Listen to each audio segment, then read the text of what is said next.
Larry Elder joins us now. He is a former candidate for California governor, the one we would have voted for. He's the host of Larry Elder Show on the Epoch Times. Happy to see him. Larry, thanks so much for coming on. So why don't, I mean, you live in a state, and you tried to fix it yourself, but you live in a state where stores can't stay open because they're being looted.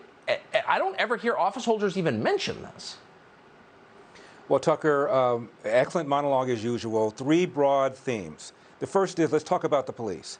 The police in city after city, whether it's LA, whether it's Chicago, whether it's New York, they are demoralized by this lie that they are engaging in systemic racism against minorities, that they're using deadly force against minorities just because they're black. And they're no longer engaging in proactive policing. They're not engaging in some form of stop, question, and frisk, which happened under the Giuliani regime in New York, that caused a deep decline in crime.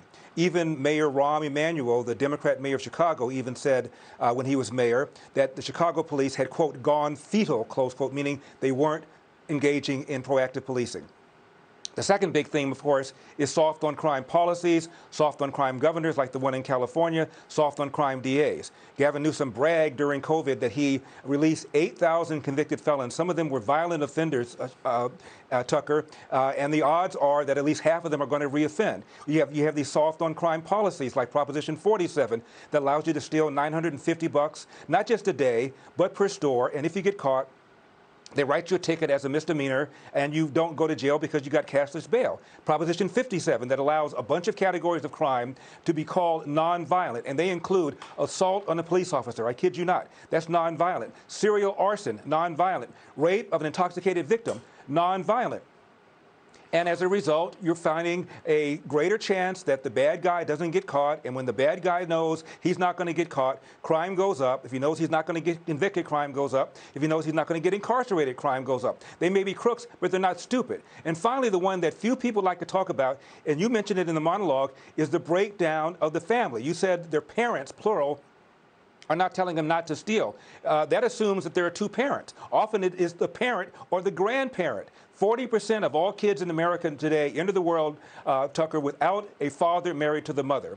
70% of black kids, half of all Hispanic kids, 25% of white kids. And if you enter the world without a father married to the mother, you're many times more likely to drop out of school, commit crime, and end up going to jail. A young black man is 8 to 10 times more likely to be murdered than a young white man. In fact, murder is the #1 preventable cause of death for young black men, whereas accidents like car accidents and drownings are the #1 cause of preventable death for young white men. And a lot of this crime is taking place in the inner city, in the ghettos, and in the barrios where the father is not there.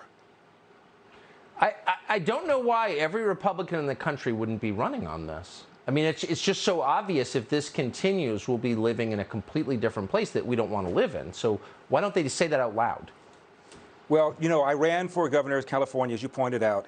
It's one thing to talk about these issues because it was a central tenet of my campaign, but all the media wanted to talk about is whether or not Larry Elder thought 2020 was stolen. I said, I'm here to talk about crime. I'm here to talk about bad schools, underperforming schools. Yeah, but do you think 2020 was stolen? So I cannot control the filter through which my message goes. They still, ABC, NBC, CNN, LA Times, where I was called the black face of white supremacy. They didn't care that I wanted to talk about crime. They wanted to talk about the fact that I was Republican, that I voted for Trump, and that had Gavin Newsom been recalled, it would have been a Republican takeover. That's all they cared about. And Republicans are outnumbered in California 3-1, and California independents and Democrats are conditioned to loathe Republicans. And I don't know what it's going to take. It's going to take, like a drug addict, you've got to hit rock bottom, and more of this crime is taking place in the suburbs like Beverly Hills, Hancock Park, and unless it happens, we're going to still have the same old policies pushed by the same old people.